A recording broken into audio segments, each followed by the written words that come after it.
Dear Tulin, you can start. Yeah, what's the format? Is Tulin going to be asking me, talking to me? Or other people as well? Dear participant, we are interviewing Professor Walter Feldman. He's editor of Ras Musicology Journal and special issue editor Mevlevi Müzik. He's prominent author and researcher over the world, Ottoman music research and Mevlevi Müzik. First of all, I would like to thank you very much on behalf of the organization and scientific committee for your contributions to International Ras Music Congress organized by Young Voice Publishing, which has become an important discussion platform in Turkey and over the world for music research. And besides, thank you very much for contribution to Ras Musicology Journal as an editor and for special issue of Mevlevi Müzik, which we are currently working on it with Mrs. Tulin Değirmenci, now study on the music research and historical music research in United States. Our publishing house also publish peer-reviewed Turkish music journal 30 years. On Turkish side, there are developments such as publishing scientific events, opening master and PhD programs, and training of young academics. Dear Walter, Professor Walter, however, we know that there are many deficiencies in making Turkish music and Turkish music research more visible and attractive worldwide. In your article, I read in your article, Darul Elhan, volume 12, issue 4, you draw path and perspective, future Ottoman and Turkish music research. You remark upon many issues. For example,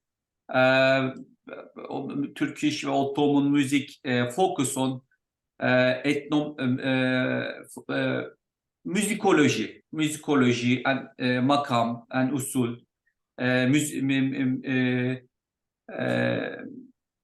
but it should be focused on ethnomusicology and historical musicology, in addition to music theory. Most of research on music theory. Other issue, being aware of research conducted in Turkish site and foreign language. It should be interaction with foreign language research and Turkish language research. Thirdly, attaching importance to Ottoman music as a field of study separately, mostly perspective, general, traditional Turkish music, look into Turkish music. We invite our listener, participant, to read your article. Your article, very important.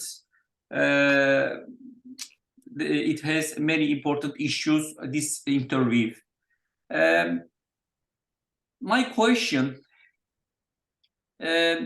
in your article, I read, but I want to know about, is there any change, your view, that you can present in the form of problems and solution regarding development of Turkish Ottoman music research, and what are your suggestion, recommendation to Ottoman music researcher? Thank you. Thank you, Hasan Bey. So, shall I say a few words now? Hello? Yeah, can you hear me? Yes. Yes. We can hear You you. do. Okay. Okay. Should I answer a few things? Yes, please. Yeah. Okay. Now, actually, I wrote pages and pages. I was on the plane coming from New York to Budapest. I have a notebook full of stuff here. So, the little article that I sent you from Dar el Han, Miss Gönül Paçacı, I met her in Istanbul before the pandemic, maybe 2018, and she had asked me to write something like that for Dar el Han, and it just has the basic ideas. I talk about musicology, ethnomusicology, historical ethnomusicology. Right? They're three different, related but somewhat different disciplines. Yeah. So I wrote a very short article about this. There's a lot more to be said. Most basic thing is that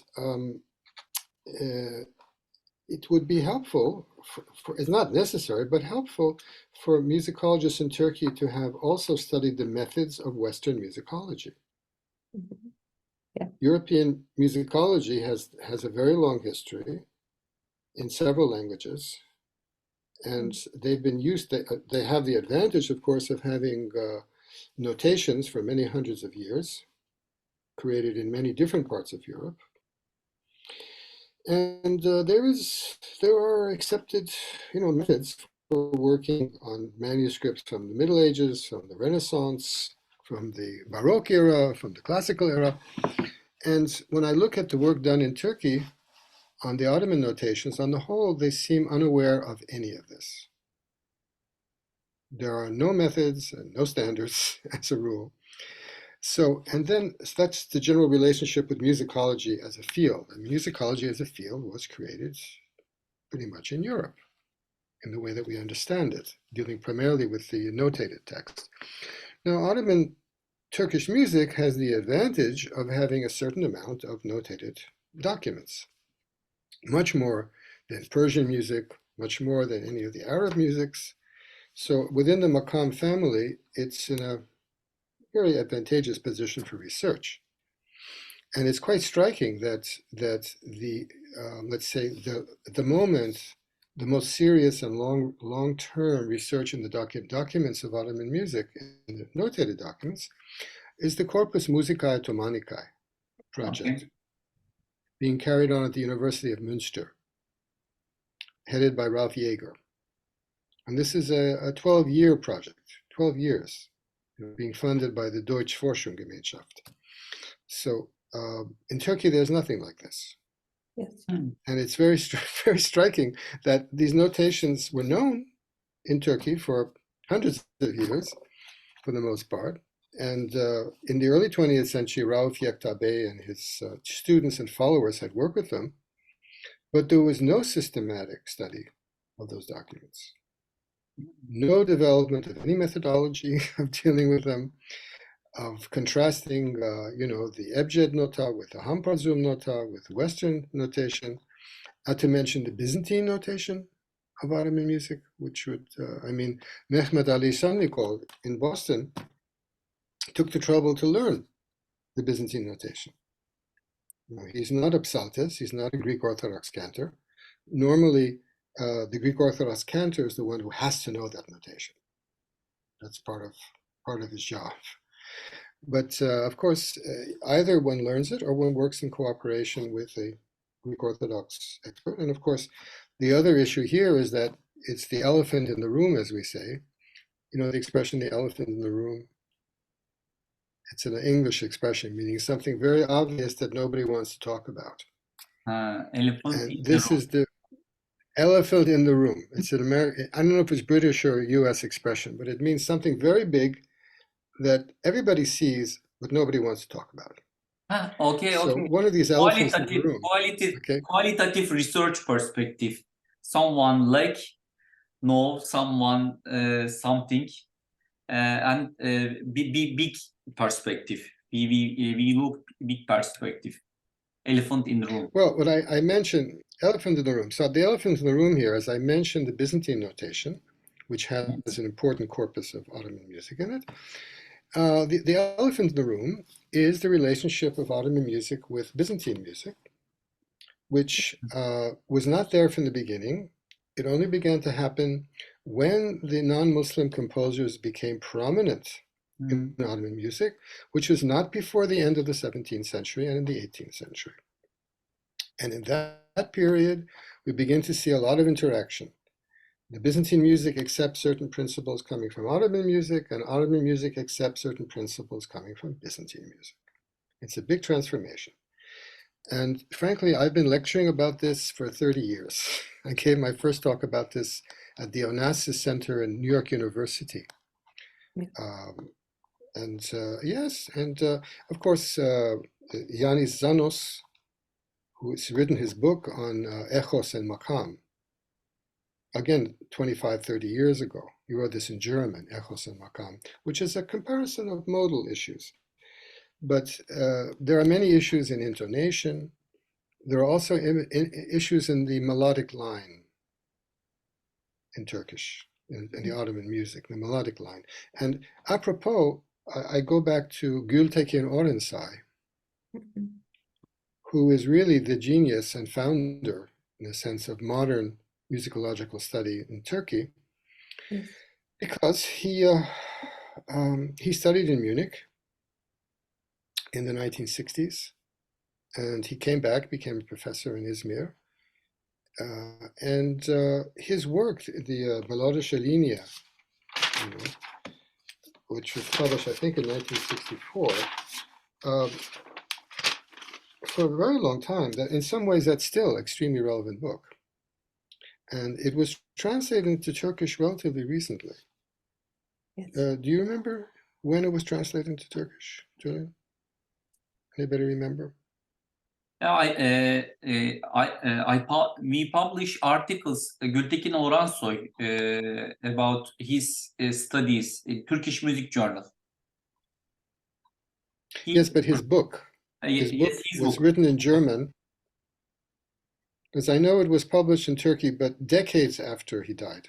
Yes. Many years after.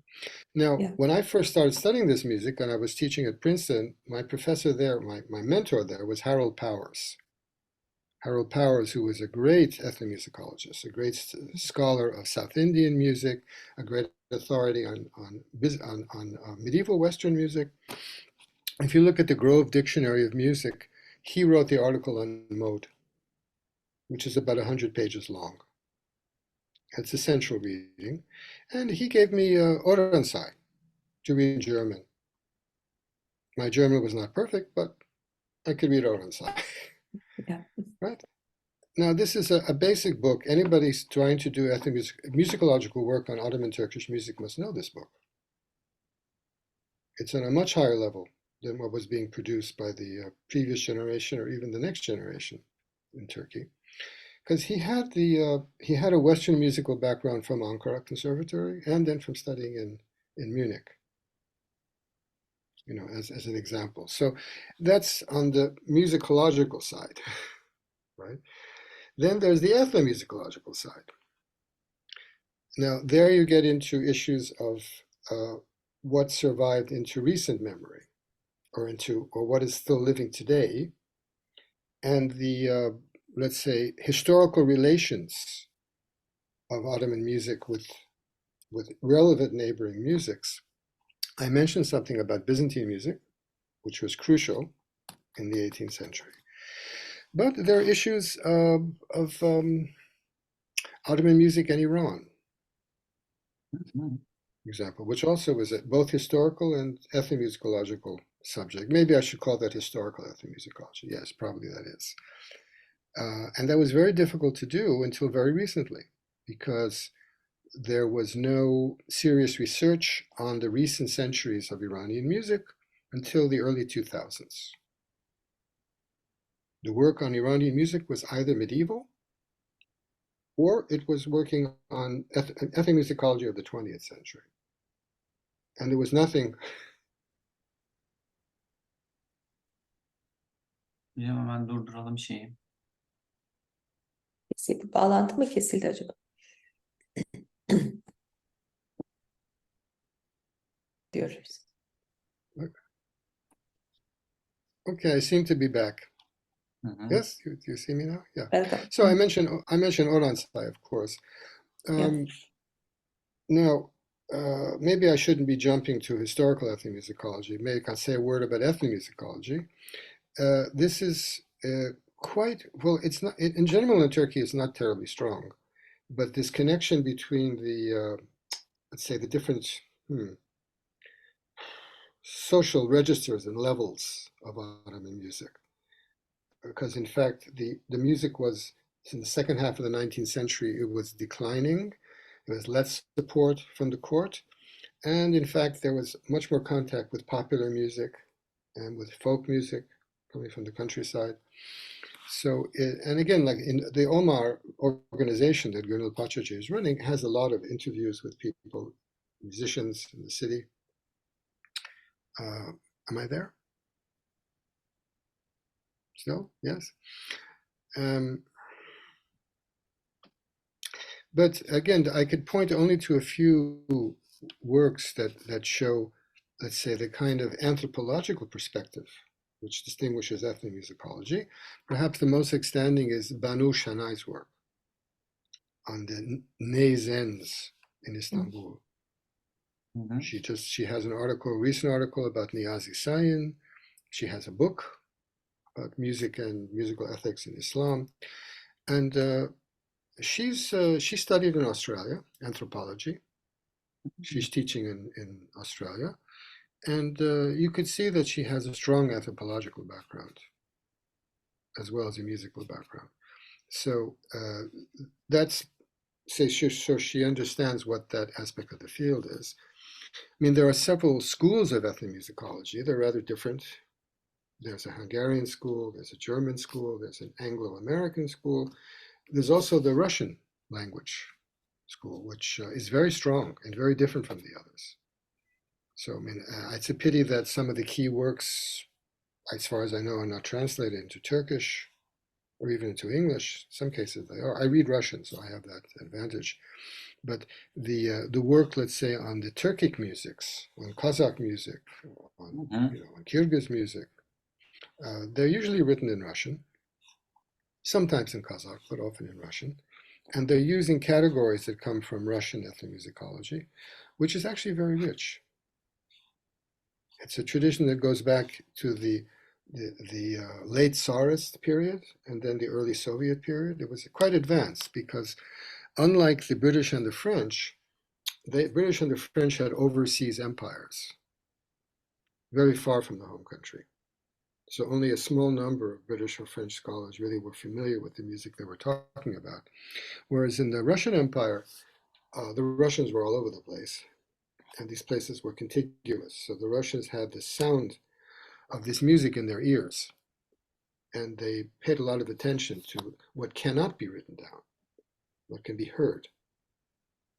And so the Russians, in many ways, are our teachers to understand this as sonic aspect of any music, and particularly with ethnomusicology. They're also very subtle in understanding issues of professionalism, different levels of professionalism, which is also crucial for understanding Ottoman music. So anyway, that's a brief idea of ethnomusicology, because the Hungarians have a very strong tradition here, of course. And of course, for Anatolian music, János Sipos's work is in many ways a model. And he has the advantage of having worked in Central Asia, in particular in the areas from which the Oghuz Turks emigrated to Anatolia. So I communicate with him. He's living here in Budapest. By the way, I'm speaking to you all from Budapest now, and so it's an important, say, center for the ethnomusicological side. Now, historical ethnomusicology. If I should go on, or do you want? I just want to say a word about historical ethnomusicology. This is a much less developed field because it has aspects of musicology and it has aspects of ethnomusicology. Plus, it has to have a firm understanding of history. And for this, let's say somebody working in Turkey has to keep up with the more recent developments in the historiography of the Ottoman Empire. One cannot just go back to something that was written 50 years ago or 60 years ago, because our understanding of the development of that whole society is quite different. There are important figures like Baki Tezcan, for example, in California, who wrote his book 10 years ago or so about the Second Ottoman Empire, showing the differences between the classical age, the next age. And so you need a firm knowledge of history. And of course, it's crucial that one, as I did when I began to understand this, that Ottoman music, as we understand it, is a rather modern music. It didn't exist before the later 17th century, not before. And so to understand it, you have to know what was going on in the empire in the 17th and 18th centuries. I recently, some years ago, gave a lecture with Harun Küçük, who's a historian of the history of science. He's now in University of Pennsylvania. We gave a lecture at NYU in New York, where he was talking, his book is called Science Without Leisure, which is about the intellectual poverty of the 17th century in the Ottoman Empire. And I was talking about how Ottoman music emerged later in that century through the effort of groups of intellectuals, not because of the court so much, but because of groups of very strong intellectuals, many of whom were dervishes, either Mevlevi or Halveti dervishes, and eventually interacted with Greek Orthodox cantors and with others outside the Muslim community, and Ottoman music as we know it. Now, before that happened, what was being played in Istanbul at the court? Persian music. Persian music. And again, when Naini, for example, was a great Iranian musician who left Iran and lived in India, in the 1640s, she wrote a book where he compares the Iranian music with Indian music. And he casually mentions that the Iranian system was one system: Iran, Turan, Central Asia, and Anadolu. It was all one system. And in his time, it was still true.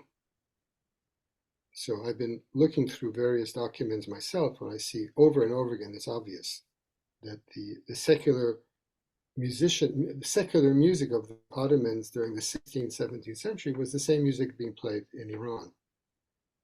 The problem was that the Safavids, the Shiites, when they came into Iran, they set about destroying music. They prohibited music for long periods. They executed musicians. So the musicians either fled or they went to peripheral courts in the Kafkaz or in Gilan. And after a while, this whole connection was broken, and the Ottomans began to come up with something more original at that point. And that's a big story there. The problem, as I mentioned, that the research on Iranian music was only done very recently. Purjavadi, who's from Tehran, is now teaching in UCLA, Los Angeles. He did groundbreaking research on the music of the Safavid period. He has a new book out about this. And of course, Owen Wright. We should mention that in a sense, the sheikh of the whole study is Owen Wright in London, who's also written about the Safavid period, and he has as far as I know, he has no Turkish students. He had several Greek students. Marcos Skoulios studied with him in London. Panayotis Poulos studied with him in London. Also, his work has never been translated into Turkish. And he's extremely prolific. At the moment, he's working on a textual comparison of items that appear in mejmuas and in older notations with how they appear in the 20th century. And it's the first, like, very, very rigorous comparison of what we can know and not know about this. So anyway, that's the basic. Not to mention the connections with Transoxiana, with Khorasan. That there are basically the old Iranian music died out, and its successors are the Ottoman music that inherited many features from them and also preserved notations of the old Iranian music, and the Uzbek Tajiks, who still have principles coming from the older Iranian music. But of course, their scholarship is written usually in Russian. We have Angelika Jung's marvelous works about the Shash Maqam written in German. And as far as I know, none of this has been translated into Turkish. Mm. So maybe I'll stop there and maybe you can ask more other questions. Please. Buyurun. Thank you. You shared very important findings. My question, in your book, Music of the Ottoman Court, you brought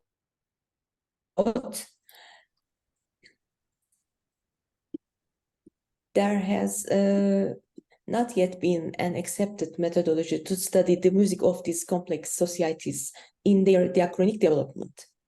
Is there a research methodology that you recommend? Please.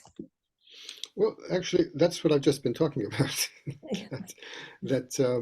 Yeah, I was trying to answer that question essentially, because in that book, I was doing several different things.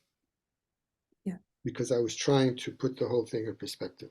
I'll confess, the book began as a translation of Prince Kantemir's treatise. Mm-hmm. That's the beginning. I had a grant from the National Endowment for the Humanities in Washington, 2 years, to translate his treatise from Turkish into English. I did that. But once I did that, I also, of course, I learned how to read his notation, the Ebjed. And then it dawned on me, of course, that Ali Ufki Bey has some similar peshrevs in his Mejmu-i Saz Soz. I didn't have access to the Paris manuscript then. So I began making this comparison. But to do that, make it meaningful, if you remember, the first part of the book is talking about history and society, about bureaucracy, Yes. for example, about the ulama, Mm-hmm. about the dervishes. And in those days, when I was working on this, I'd already gotten to know Professor Halil Analcik, Mm-hmm. who used to be invited to Princeton, and I had been teaching at Princeton previously, so I got to know Halil Bey in those days. And he read and advised me on the historical aspects. And then, of course, I also, later on, I got to know Rifat Abul Hajj, who was a brilliant, he just also passed away last year, a brilliant Ottoman historian of the 17th and 18th centuries in particular. He also read the historical parts of my first book. And so that whole historical part, that's let's say, crucial to understand how Ottoman music developed in such a distinctive way. In particular, the important role of the ulama, that no other Muslim society had the ulama becoming secular composers. Yes. That you had the first biographical dictionary of musicians in the Ottoman Empire is created by the Sheikh al-Islam, Asad Effendi. Asad. Right, that's a very unusual fact. And then, of course, in my book, I also, in my chapter on Taksim, I claim that there's no way to understand the emergence of the Taksim in Turkey without understanding the role of the Muezzins and the link between the Quranic chant and the Taksim. That wouldn't have happened unless the ulama were already bureaucrats and were already studying secular art music. Okay, so these are some of the issues that I bring up in the book. And then, I mean, again, I found myself, I had a 2-year grant, but I ended up spending 10 years on this, not 2 years, because I wanted to, at least present what I thought was most relevant.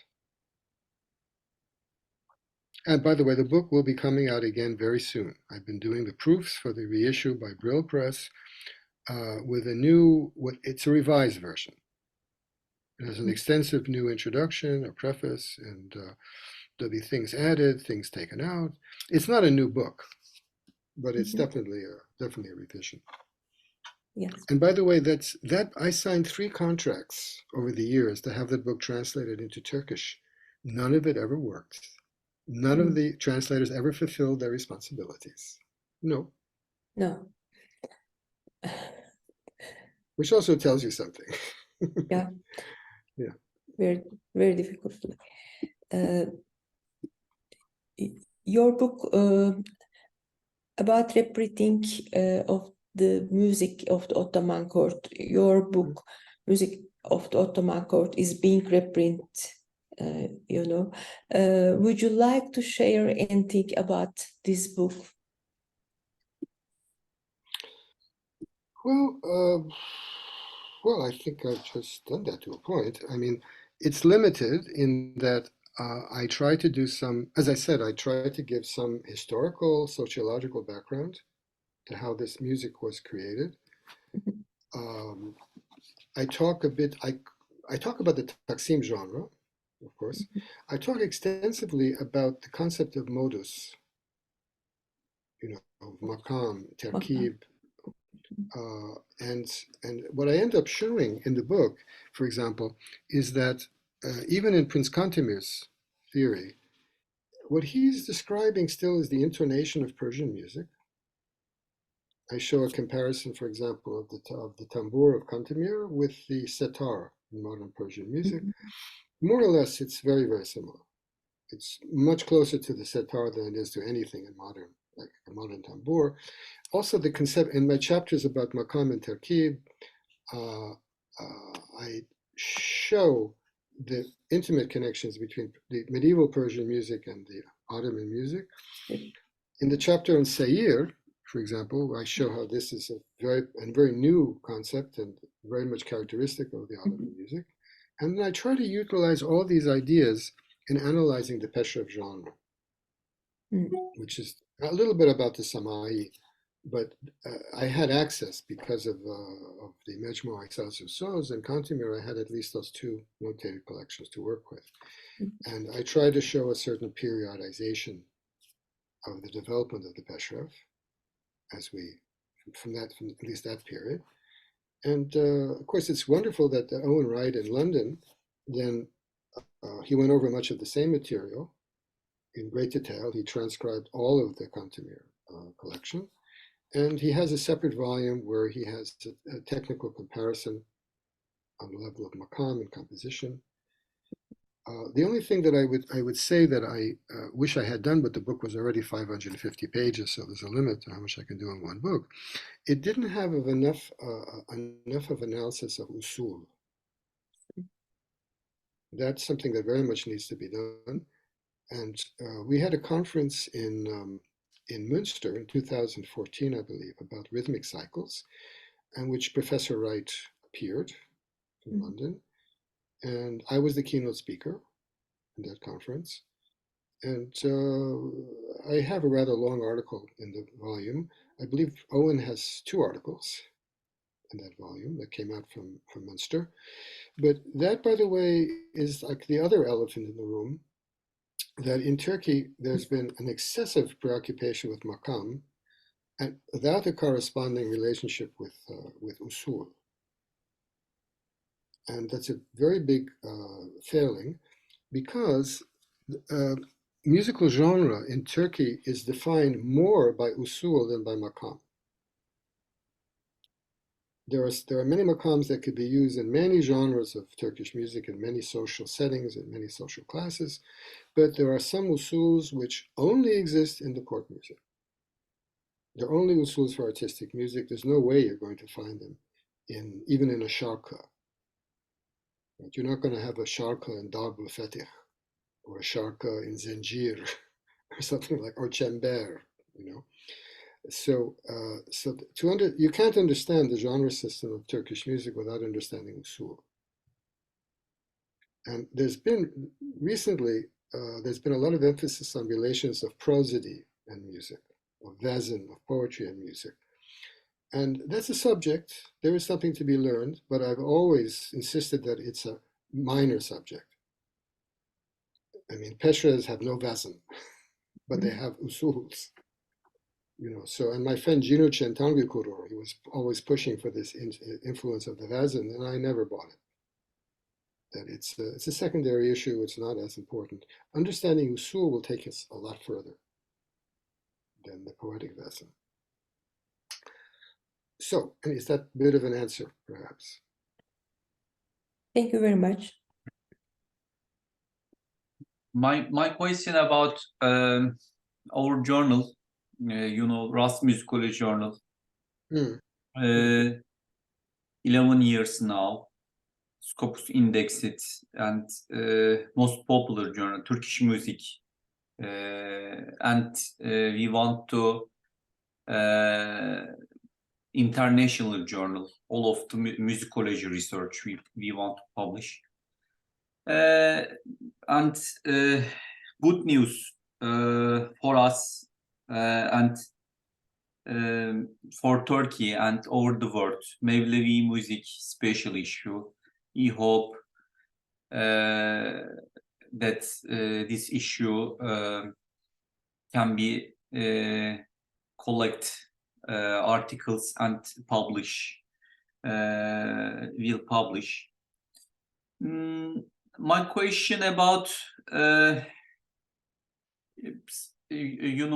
Turkish music research articles. You read sometime, maybe give up 5 years ago, but now thank you very much for your editorship, editor and special issue editor. What's problem? Methodological problems, article presentation problems, writing problems, deeply insight of the research, and we want to explain about high quality research in Turkish music articles. What is the standards and characteristics, dear Professor Walter? Well, what I find is that the field in Turkey suffers from intellectual vacuum and isolation. That most of the writers do not show an awareness neither of Western musicology nor of the ethnomusicological studies devoted to Ottoman or related musics. So they're not quoting. I mean, they don't seem to be aware of the basic secondary sources that have been going on at least since the 90s. Which also means that I rarely see a definition of genre. And occasionally I'm communicating with some of the younger scholars who write to me, and it doesn't look like anybody is teaching genre as a concept. So if you approach something like the Mevlevi Ayin, then you have to understand what is the genre? What is it as a genre? Now, connected, you probably realize that I just published a book on the Mevlevi music that's already been translated to Turkish. It was sponsored by the Aga Khan music program, and it was published by University of Edinburgh Press last year, 2022, From Rumi to the Whirling Dervishes. It's a shorter book. It's supposed to be an introductory book. So, of course, for readers in Turkey, a lot of it will be well known because I'm referring to Turkish secondary sources like Abdülbaki Gölpınarlı and so forth. But the discussion of genre is quite original. And of course, I put in the forefront the concept of mystical music. And that given the situation in Turkey, between secularism and religion, the idea that in many cultures, and especially in the Islamic cultures, there's a difference between the secular music, the music of the mosque, the muezzin, and the music of the tariqat music, which in Islam is very old. It's more than 1,000 years that you have the tariqat phenomenon. And I mean, probably among the world religions, Islam has the longest and widest development of the mystical music as a separate genre in many Muslim countries. And the concept, of course, in the book I refer to, what is the idea of the mystis? You know, even in ancient Rome, there was religio, which is every citizen or every subject had a duty to perform certain rituals for the sake of the society and for the king. And this was led by priests.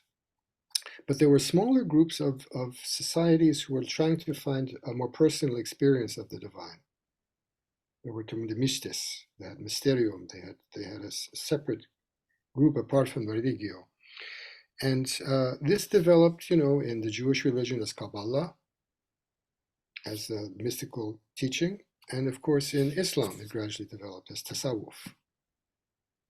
And the extension from tasawwuf to tariqah took a couple of centuries, of course, that originally tasawwuf didn't necessarily have tariqah, but let's say certainly by Jalaluddin Rumi's time, there was tariqah. And these had musical implications, right? And many generations of experimentation with musical ideas that would be appropriate for the ceremony of the different tariqah. So now in Turkey, again, there's a simplification in Republican Turkey between the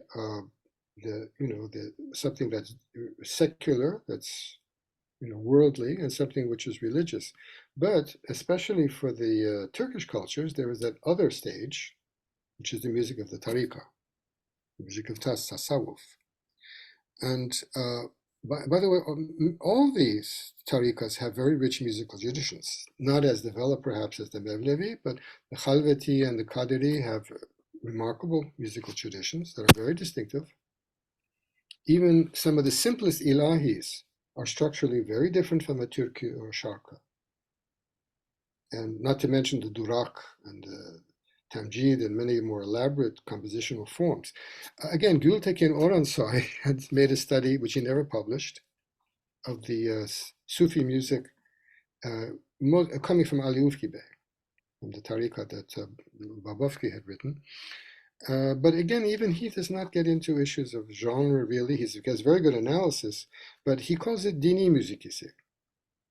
He does not expand on the meaning of the tariqah music. So this is again, it's a huge subject. And to write about the Mevleviya, of course, you have to understand the relationship of tasawwuf, tariqat, and genre, musical genre.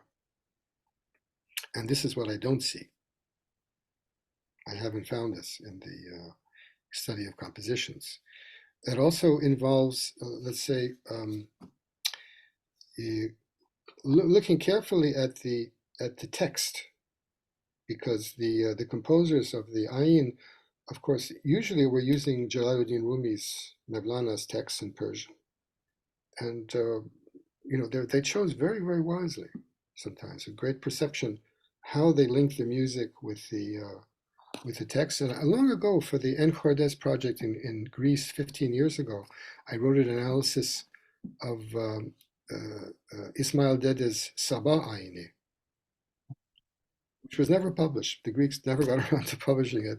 I put it now as an online appendix for my Mevlevi book. But there I'm saying some very strong things about how Ismail Dede was using Mevlana's poetry. It's very conscious and there's very musical implications. What I see now, though, of what I've seen for the most part dealing with the composition of the Ayin, there's a lot about Vazin, about poetic meter, but very little about content. This was a very rich poetry, and these composers of the Mevleviya had a lot of time to meditate on the meaning of that poetry, and so it's extremely rich. Not to mention, I even found an article submitted to us in which it's clear that the author cannot read Persian. He's reading Mevlana in Turkish translation. I mean, I also read Mevlana in Turkish translation, but I also read Persian. So, you can't appreciate his poetry or his words, his language, if you don't can at least have a passive understanding of Persian and understand the terminology of Persian at that time, which may not be the same with Persian of today. That's also a sine qua non. And the general issue I find among musicologists in Turkey, there's not sufficient knowledge of languages. Neither the Western languages, German, apart from English, how about German, French, let alone Russian, which has a very rich musicological tradition, and reading Persian, reading Arabic, for example. Yeah. So, I mean, you can't deal with the Mevlevi music if you can't read Persian. Period. Yeah. So, and of course, this is part of this reality that Anadolu was part of the Persianate cultural world for many hundreds of years. Yes. And in Turkey, we have this unfortunate Istanbul centrism that many colleagues I know in Turkey, in Istanbul especially, of course, look at Anatolia as this, the hinterland, the Tashra, But, through much of Muslim history in Anatolia, it was not like that. Anadolu was very closely linked to Iran and to Baghdad. And, this went on up until the later 17th century. And so you can't really talk about Istanbul as though it was the musical leader of the empire until late 17th century, then yes, for a variety of reasons. The decline of Iran culturally, also the European creation of sea routes that ruined the caravan trade that was going through northern Iraq and Anatolia, that of course impoverished many of the cities along that route, like Diyarbakir, Amid. And this is also what I say, that one has to understand the historical geographical background of those generations. I mean, knowing what it was like in 1500 does not explain what it was like in 1800 or in 1700. So to do this historical ethnomusicology, you have to be aware of those realities. And I found myself, in writing my book on the Mevleviya, I had to start studying Seljuk Anatolia. Like Sara Nur Yıldız's work, about Peacock's work on Seljuk culture in Anatolia. It also, for an Ottomanist, it's an important education to understand how rich the cultural life of Anatolia had been. Okay, so that's some ideas anyway. Thanks for remembering the Oransay and other musicologists. It is the 34th anniversary of Dr. Oransay's passing away, November 20. Thank you very much for remember. Really? Oh. I'm sorry I never met him, of course. He was before my time. Yeah. Other issue, dear Professor Feldman, thank you very much again for accepting such an interview for our Congress. Are there any other topics you would like to talk about?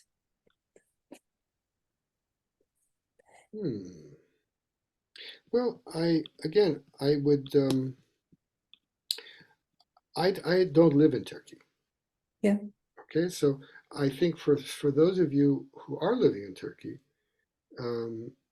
I would like at some point to be able to have a conversation to understand the facts on the ground, as we say.